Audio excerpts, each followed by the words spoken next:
Hello mga mare, welcome to my mini vlog.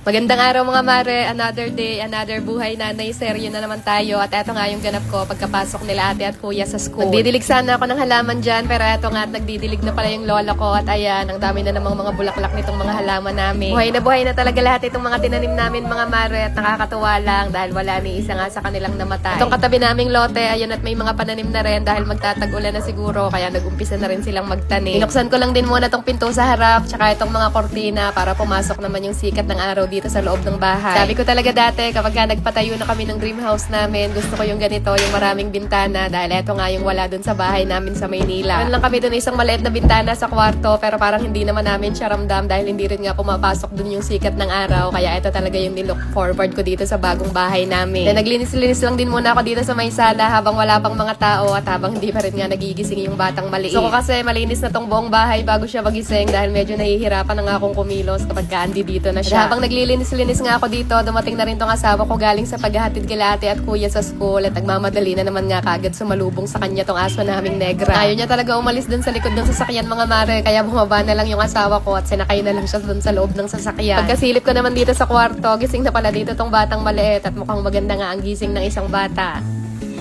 Good morning, baby! Papa ka? Oh, may pupo ka. Oh, wait, yun hindi pupo.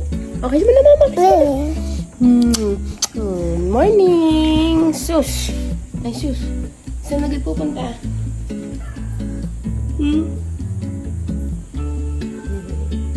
Yeah, sige na. It's okay. Let's look for. Okay.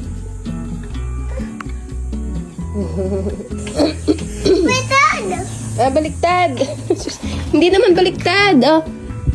So, hindi baliktad. Tama.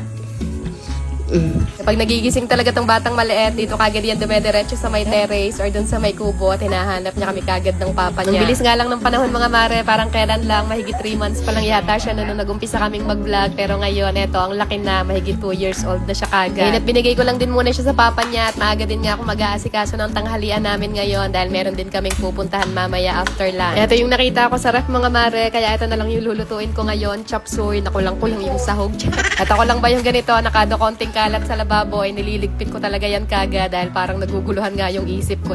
Dito naman ako nagluto ngayon sa may dirty kitchen mga mare at etong induction cooker naman yung ginamit ko. Pag ganito kasi na sumikat na yung araw, nagre-recharge na ulit yung solar namin kaya pwede nang gumamit ng mga dekuryente. Kaya simula din nga nung nagpakabit kami ng solar, ang laki na din ang natipid namin ngayon sa gasol dahil ang ginagawa ko nga ay nagluluto na ako kagad ng tanghalian at hapunan namin habang may araw pa. Pagsapit kasi ng gabi mga mare, minamaximize na namin yung paggamit ng mga appliances para umabot nga yung battery namin hanggang kinabukasan. Yes po, opo, lahat ng mga appliances namin dito sa bahay ay naka-solar na kaya inaabangan namin yung bill namin sa kuryente ngayong buwan kung magkano na lang yung magiging kuryente namin ngayon. Kaya yung mga mare, chichika ko kagad sa inyo kapag dumating na yung bill at yung next target naman namin ngayon ay makapagpakabit na rin kami ng solar pump para makatipid na rin kami sa tubig. Madalas din kasi mag-brownout dito sa lugar namin mga mare at kapag nagba-brownout nga ay nawawala din yung tulo ng tubig kaya yun talaga yung tina-target namin ngayon. Eto, pagkatapos namin kumain ng tanghalian, dito nga ang punta namin sa may nursery malapit lang sa bahay namin dahil susubukan na rin nga namin i-enroll tong batang maliit. Pansin kasi namin sa kanya mga mare na talagang focus siya kapag tinuturuan namin siya tapos ang dami na rin talaga niyang alam. 2 hours lang naman daw yung klase kung sakali kaya tingin naman namin na hindi yun makaka-apekto sa kanya. Sabi ni teacher, itatry niya daw muna siya for 1 week at kapag talagang interested siya, saka siya i-enroll officially. Bandang hapon naman, sinundo naman namin si ate sa school. Grabe, ang daming ganap ngayong araw. Kaya paano mga mare, see you again sa next vlog. Good night na muna. At ayun lang muna ulit for today.